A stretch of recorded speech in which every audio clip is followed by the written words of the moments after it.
एलोरिया एक ऐसी सल्तनत थी जो बादलों से भी ऊंची पहाड़ियों के दरमियान छुपी थी, जहां हर शाम आसमान गुलाबी और सुनहरी रंगों में रंग जाता था और हवा में जंगली फूलों की खुशबू घुली होती। इस सल्तनत के दिल में एक छोटी सी बेकरी थी जिसका नाम था शुगर पेटल। ये बेकरी किसी आम नानबाई की नहीं, बल्कि शहजादी लियाना की थी। वही लियाना जो कभी महल के संगे मरमर की राहदारियों में चलती थी, मखमली लिबास पहनती और चमकते हॉल में बैठकर सुनहरी प्याले से चाय पीती थी। मगर उसके दिल को ये सब खाली लगता था। उसे ताज नहीं, आटे की खुशबू पसंद थी। उसे मोतियों के हार नहीं, चीनी की सफ़ेदी अच्छी लगती थी। चुनांचे एक दिन उसने महल छोड़ा और अपनी ख्वाबों की बेकरी खोल ली। लियाना हर सुबह सूरज निकलने से पहले जागती।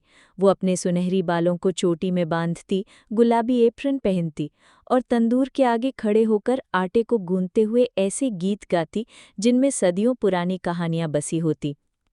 उसकी बेकिंग में एक राज था। उसके हर केक, हर रोटी, हर पाए में जादू का लम्स होता। शहद की रोटी का एक नवाला थके हुए किसान को फिर से तरोताज़ा कर देता।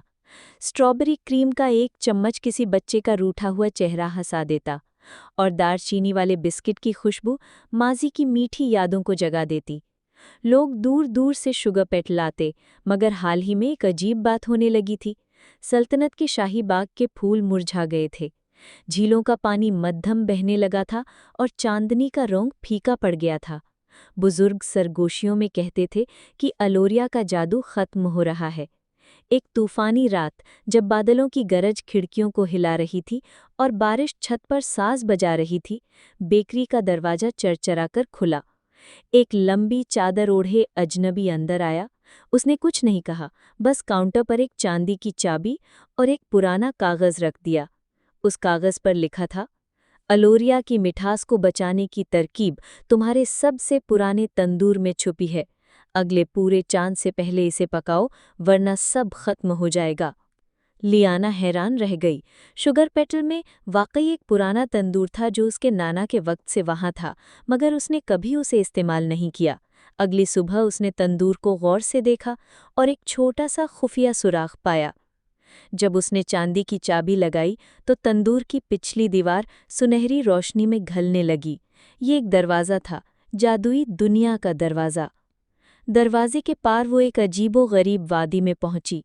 वहां शक्कर के पहाड़ चमक रहे थे, आटे के बादल आसमान में तैर रहे थे और रंग-बिरंगी मिठाइयां ज़मीन पर फूलों की तरह उग रही थीं।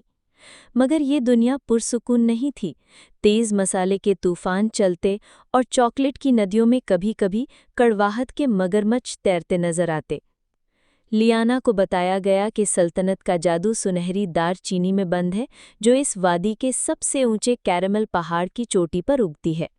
उसे हासिल करने के लिए उसे शक्कर की गारों से गुजरना था, नमक के जादूगर से बचना था और मार्शमेलो के जंगल की चिपचिपी राहों से गुजरना था। दिन रात के सफ़र के बाद जब पूरे चांद